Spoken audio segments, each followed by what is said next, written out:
Hello friends, welcome to my YouTube channel. तो चलो guys, आज की क्लास शुरू करते हैं। आज का टॉपिक है दयानंद सरस्वती, जो एक भारत के बहुत से समाज सुधारक और धार्मिक गुरु थे। तो उनके बारे में देखते हैं। स्वामी दयानंद सरस्वती को आर्य समाज के संस्थापक और पुनर्जागरण के प्रेरक स्रोता तौर पर जाना जाता है। इन्होंने धार्मिक कर्मकांडों, सामाजिक कुप्रथा और अंग्रेजों का जमकर विरोध किया। इसलिए दयानंद सरस्वती को धर्म सुधारक के रूप में भी जाना जाता है। अब स्वामी दयानंद सरस्वती का जन्म 12 फरवरी 1824 ईस्वी में गुजरात के में हुआ था। लोग कहते हैं कि उनका जन्म एक मूल नक्षत्र में हुआ था, इसलिए उनके माता पिता ने उनका नाम मूल शंकर नाम रखा था। उनके पिता का नाम करसनजी लाल जी तिवारी और उनकी माता का नाम यशोदाबाई था। उनके पिता एक कर कलेक्टर थे और कर कलेक्टर के साथ साथ धनी और अमीर प्रभावशाली व्यक्ति थे। स्वामी दयानंद सरस्वती बचपन से ही एक बुद्धिमान बालक थे, जिसका परिचय उन्होंने कुछ इस तरह दिया। उन्होंने सिर्फ मात्र 5 साल की उम्र में ही जो देवनागरी लिपि का ज्ञान प्राप्त कर लिया था और साथ ही साथ वेद याद कर लिए थे। उनकी कुछ जीवन की घटनाओं से उनमें बहुत सारा परिवर्तन हुआ और कुछ बदलाव आया। उनका पहला घटना ये थी, जो बहुत विख्यात है, शायद आपने सुनी भी होगी, मैं सुनाती हूँ। शिव, उनके माता पिता शिव भक्त थे। वो बहुत ज़्यादा शिव की भक्ति करते थे। जब शिवरात्रि आया तो उनके माता पिता ने व्रत रखा और वो बालक था 5 साल का, उसने भी व्रत रखा। जब शाम के उनकी पूजा करके और प्रसाद चढ़ा के वो माता पिता जाके सो गए, लेकिन वो बालक 5 साल का था, जो छोटा था, वो वेट करने लगा कि भगवान जी कब आएंगे, अपना प्रसाद खाएंगे, लेकिन भगवान तो आए ही नहीं। ऐसा क्या हुआ? उस टाइम चूहा आ गया, तो उन्होंने देखा चूहा जो भगवान का प्रसाद चढ़ाया हुआ था वो खा रहा है। तो उन्होंने ये कैसा भगवान है? उन्हें अचंभा लगा और उन्होंने सोचा कि ये कैसा भगवान है जो अपने प्रसाद की रक्षा नहीं कर पाया, तो वो मेरी और संसार की रक्षा क्या करेगा? इसी सवाल को लेकर वो अपने पिता के पास गए। उनके पिता ने उन्हें बहुत समझाया, लेकिन नहीं, उनके तो बीच में उनके हृदय में एक अंकुर फूट गया था, जो मूर्ति पूजा का विरोध करना। फिर क्या था, उन्होंने वहाँ से विरोध किया ही है। अब उन्होंने आर्य समाज की स्थापना क्यों की, इसके भी बारे में बताती हूँ। जो समाज में फैल रही थी जो कुप्रथा फैल रही थी, अंधविश्वास फैल रहा था, जो बाल विवाह चल रहे थे, उनको हटाने के लिए और उनको नष्ट करने के लिए उन्होंने एक कुछ संस्था बनाई। उसका नाम रखा आर्य समाज। उन्होंने आर्य समाज की स्थापना 10 अप्रैल 1875 में रखी। 75 ईस्वी में मुंबई के गिरगांव में की गई थी। और आज़ादी से पहले ब्रिटिश के लोग कहते थे कि आर्य समाज की संस्था है वो एक क्रांतिकारी का अड्डा है, क्योंकि यहाँ से क्रांतिकारी उपजे जाते हैं, वहाँ उसका सहयोग भी दिया जाता है।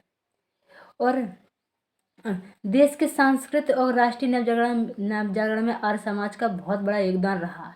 हिंदू समाज को आर्य समाज से नई चेतना, विचार और संस्कार मिले। स्वामी दयानंद सरस्वती वेदों का प्रचार करने और लोगों को उनका महत्व समझाते देश भर में घूमे और जगह जगह जाकर लोगों को वेदों का महत्व समझाया, क्योंकि उन्हें संस्कृत व्याकरण, वेद शास्त्र समेत अन्य धर्म पुस्तकों का अच्छा ज्ञान था। इसी के चलते वे सन्यासी बने। संन्यास ग्रहण करने के बाद उनके नाम के साथ स्वामी दयानंद जुड़ गया और स्वामी दयानंद सरस्वती के नाम से जाने गए।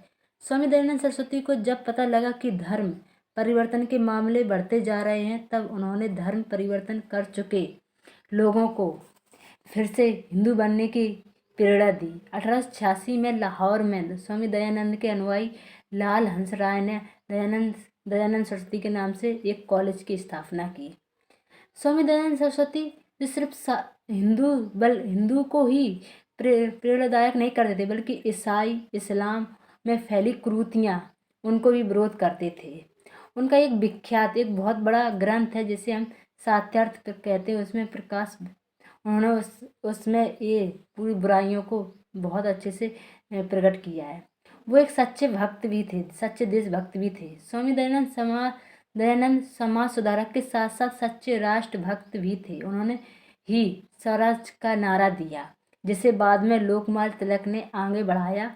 स्वामी दयानंद राष्ट्रवादी विचारों का उपदेशों के जरिए युवा के देशभक्ति भावना पैदा की और हिंद प्रेमी, वो हिंदी के भी प्रेमी थे। स्वामी दयानंद सरस्वती हिंदी भाषा के समर्थक थे। वे हिंदी को अपनाने की भाषा आमजनों की भाषा के तौर पर देखते थे, इसलिए उन्होंने अपने ज़्यादातर उपदेश हिंदी में ही दिए। उनकी प्रसन्नता कश्मीर से कन्याकुमारी पूरे देश की ओर हुई। उन्होंने कहा कि कश्मीर से कन्याकुमारी तक पूरी एक भाषा वो हो हिंदू, बल्कि उन्होंने अपना जो ग्रंथ है सात्यार्थ उनका उसका भी उन्होंने हिंदी में ही लिखा।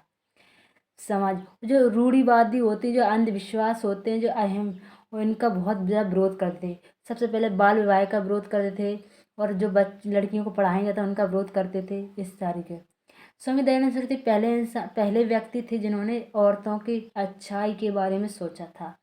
उनकी मृत्यु कैसे हुई इसका देखते हैं।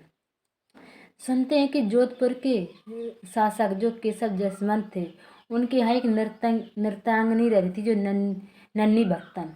जब उनके द्वारा जहर दिया गया था, जहर क्यों दिया गया था, कुछ इस तरह किस्सा मैं आपको बता देती हूँ कि एक जो जसवंत राव थे, वो नन्ही भक्तन के बहुत ज़्यादा प्रेम जाल में फंस गए थे, और वो उसकी पालकी उठाते थे। जब स्वामी दयानंद सरस्वती वहाँ पे गए तो उन्होंने देखा कि एक राजा किसी नृत्यांगनी की पालकी उठा रहा है, तो बहुत उन्होंने क्रोध किया। लेकिन ये क्रोध किया तो राजा को सहना पड़ा। वहीं थी नन्ही भक्तन, उससे लगा कि ये इन्होंने हमारा अपमान किया, बस फिर क्या था, उसने जहर दे दिया और उनकी मृत्यु 30 अक्टूबर 1833 में अजमेर में हो गई। इस तरह दयानंद सरस्वती के बारे में बताया। अगर आपको वीडियो सच में अच्छी लगी हो तो आप मुझे कमेंट बॉक्स में लिख सकते कि और इसके बारे में बताइए, और ऐसी कुछ वीडियो लाइए या कुछ ऐसे टॉपिक लाइए और मैं बताऊंगी। प्लीज़ शेयर सब्सक्राइब कीजिए। धन्यवाद।